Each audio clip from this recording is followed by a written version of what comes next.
ازيكم يا حبايب قلب ام لولي؟ عاملين ايه؟ يا رب تكونوا بخير وصحة وسعادة يا حبايب قلبي من جوه. جايه لكم النهارده كده بروتين بسيط في المطبخ، هو مش عميق قوي ولا بسيط قوي، يعني في كذا حاجة كده متنوعة. حبيت ان انا اشارككم يومي واشارككم انا بعمل ايه النهارده. طبعا يعني ده البوتاجاز بعد بقى استهلاك يوم، يعني أنا بحب ان انا انضفه اول باول كل يوم. فطبعا هنا استهلاك، يعني من الصبح جهزنا فطار، طبعا مكان تأمير عيش، مكان تجهيز فطار كده. فقلت بقى ايه اديله مسحة كده معاكم. بصوا كان طبعا هو مش وسخ قوي ولا برضو ولا نضيف، يعني فبرضو مكان الزيت مكان اي حاجة. فقلت بقى نديله مسحة حلوة كده معاكم. يعني هو احيانا بصوا يعني بيبقى محتاج منظفات وكده، بس انا يعني المرة دي قلت اعمله ايه حاجة سريعة كده، هو مش هنضفه تنظيف عميق قوي، بس ايه قلت كده احط له من الصابون اللي هو بتاع المواعين، واحط من البخاخة اللي عندي اللي انا ببقى حاطة فيها مية بمعطر عشان ريحة البوتاجاز تبقى نضيفة كده. هنا طبعا كان في بقعة كده كنت بدعكها بالسفنجة، بس احيانا انا بمسكه بقى بالسلك وكده وبنضفه، لان طبعا زي ما انتوا شايفين العيون عايزة تدعك اكتر. فان شاء الله مرة كده هعمله معاكم، يعني هعمل له عمرة كبيرة معاكم، ان انا اشيل العيون وانقعها وكده وندعكه دعكة كويسة. طبعا مع بداية الفيديو بقى مش عايزين ننسى ان احنا نصلي على النبي عليه افضل الصلاة والسلام في الكومنتات، لان ده اكتر تعليق انتوا عارفين ان هو بيبسطني من جوايا وبيسعدني وبيحسسني ان القناة بتاعتي فيها بركة، وطبعا انا بكسب حسنات وانتوا كمان بتكسبوا معايا حسنات. إيه طبعا زي ما انتوا شايفين انا يا دوبك اديت له كده دعكة بسيطة، وبرضو هدعك المراية بتاعته دعكة برضو بسيطة كده زي ما انتوا شايفين. بس طبعا السفنجة كانت يعني عايزة ان هي تحط لها شوية مية، رحت حطيت شوية مية وجيت. هي حلاوة المراية بتاعت البوتاجاز بتاعي ان هي يعني على طول بتنضف، فاهمين؟ يعني الوسخة ما بتلزقش فيها قوي. يعني انا يوميا بالحتة، لو حتى لو ما عملتهاش بالسفنجة تلاقوني حتى لو بالحتة هي بتلمع على طول، ويعني ما فيش دهون بتلزق فيها، وانا بنضفها اول باول. هنا طبعا بقى بنمسح البوتاجاز. هنا زي ما انتوا شايفين اهو كده خلاص قربنا نخلص البوتاجاز بتاعنا، ما خدش معانا وقت لان هي كانت تنظيفة سريعة كده. انا عارفة ان هي مش تنظيفة عميقة، بس مرة تانية ان شاء الله نعمل للبوتاجاز تنظيفة عميقة مع بعض. يا رب سلسلة فيديوهاتي تكون بتعجبكم، والروتينات اللي انا بعملها لكم تكون بتعجبكم، لان انا والله العظيم لما بكون بصور فيديو او زي ما انا كده قاعده بتكلم معاكم انا ببقى مقلقه جدا ان الفيديو ما يعجبكوش، او طريقتي في الفيديوهات او طريقه كلامي ما تعجبكوش، ببقى مقلقه جدا جدا. بس ربنا اللي يعلم. انا عندي يعني عندي زي بيقولوا ايه امل فيكم وفي ربنا طبعا قبل كل شيء. يعني املنا في ربنا طبعا كبير، ان القناه تكبر بيكم وبدعمكم ليا، واكيد طبعا يعني بتوفيق ربنا قبل كل شيء.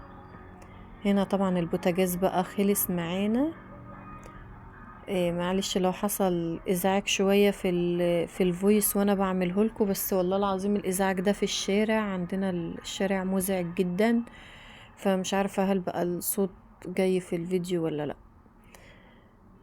هنا بقى كان عندي شوية مواعين بتوع الغدا لان كانت المية قطعة، يعني وانا بعد ما خلصت البوتاجاز يعني وقفت عملت بقى الغدا عشان اقف اعمل الغدا على نظافة. يعني انا دايما بحب ان انا اقف اعمل الغدا على نظافة وبعد كده بغسله تاني بعد الغدا.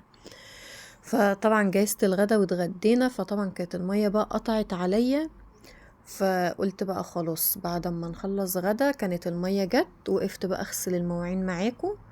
زي ما انتوا شايفين وريتكم في البداية الحلة بتاعت الغدا، وهنا بقى كان شوية اطباق على المعالق على الطبق البلاستيك اللي انتوا شايفينه ده. بس حتى لو تاخدوا بالكم المية كانت ضعيفة، كانت لسه يدوبك جاية، واحنا يدوبك لسه مخلصين غدا. اصلا انا عندي المية احيانا كتير قوي بتعملها وبتقوم قطعة من غير اي اسباب. فقمت بقى هنا ايه، قمت وقفت بقى اغسل معاكم شوية المواعين دول، وقلت بقى اعرفكم انا عملت ايه النهارده. هو روتين بسيط وحاجه بسيطه كده، بس ان شاء الله تعجبكم. هستنى كومنتاتكم كلكم، هستنى رايكم كلكم في الفيديو. لان انتوا بجد رأيكم يهمني جدا جدا جدا يا احلى حبايب في الدنيا، يا عيلتي التانية. انا حاسة ان انا عيلتي بتكبر كمان وكمان، ويا رب يعني ربنا يطرح البركة في القناة بتاعتي، لان انا فعلا محتاجة الدعم بتاعكم، ومحتاجة توفيق ربنا قبل كل شيء يعني. زي ما انتوا شايفين هنا بقى كنا بنغسل الاطباق. انا حتى يعني مش حابة ان انا اسرع لكم الفيديو، يعني حابة تعيشوا معايا الاجواء بتاعت الفيديو من غير ما اسرعها وكده، يعني انا سايبه لكم طبيعي من غير ما اسرعه. هنا بقى كان زي ما انتوا شايفين كده، كان المواعين بقى متكومة. طبعا المية لما بتكون قطعة بتبقى حاجة صعبة جدا. هنا بقى كنا بنغسل المعالق، وزي ما انتوا بقى شايفين كده قربنا نخلص المواعين بتاعتنا، عشان بعد المواعين بقى كنت مجهزة شوية اكل للقطط عندي، لان انا طبعا يعني معوداهم على اكل البيت، يعني زي ما بجيب لهم مثلا اللي هو اسمه دراي فود من عند بتاع القطط، بس الاعتماد الاكتر على الاكل بتاع البيت، يعني عشان برضو لو ما فيش امكانية ان الواحد يجيب الدراي فود او كده، لا يبقى هما مثلا متعودين على اكل البيت، ان انا اسلق لهم بيضة، اسلق لهم بطاطساية مثلا. بس انا طبعا نزلت النهاردة كنت بجيب شوية طلبات للبيت، فلما نزلت عديت على بتاع الفراخ جبت لهم نص كيلو اجنحة. انا احيانا بعملها لهم في البيت، يعني كل ما ربنا يكون مقدرني بقوم جايبه لهم نص كيلو مثلا اجنحة، واقوم ايه عاملاها لهم في البيت. فهنا طبعا دي طبعا الحلة اللي كنا عاملين فيها الغدا، كنت بغسلها.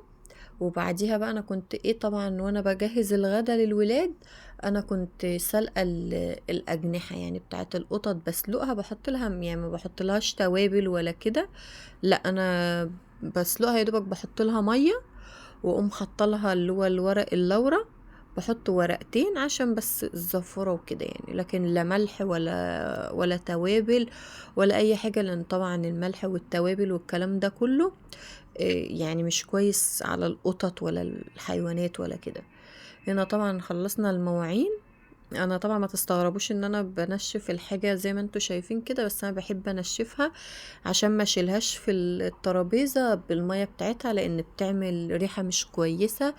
المية بتفضل بتبات في الحلل، لا انا بفضل ان انا اجيب مثلا فوطة مش محتاجاها، واقوم حطها على الترابيزة، وطبعا بغسلها كل كام يوم. بس بتبقى مريحة اكتر ان انا انشف الحلل، الصواني، الكلام ده، البلانشة اللي بنقطع عليها السلطة، بحب ان انا انشفها عشان ما اشيلش الحاجة في الترابيزة بميتها. طبعا غسلنا ازايز المية زي ما شفتوا. هنا بقى بنمسح الترابيزة مع بعض عشان نقف نعمل الاكل بتاع القطط على نظافة. طبعا هنا زي ما انتوا شايفين مسحنا الرخامة. طبعا مش عايزاكم تستغربوا من اطباق المية اللي محطوطة دي، بس زي ما قلت لكم قبل كده انا عندي المية بتقطع كتير، فلازم ان انا اكون حاطة مية في الحمام وحاطة مية في المطبخ. يعني انا والله العظيم لو اقول لكم انا زحمة الحمام عندي باطباق المية، وعندي برضو في المطبخ، يعني شوفوا الرخامة عندي كبيرة قد ايه، بس انا دايما زحماها بالاطباق بتاعة المية. يعني في اوقات كتير انا مش محتاجاها بس عاملة زحمة، بس والله العظيم بسبب ان المية بتقطع بضطر ان انا افضل دايما حطهم كده. دي طبعا كانت حاجات كده مركونة على الكولدير عندي لو بتاع المية ده.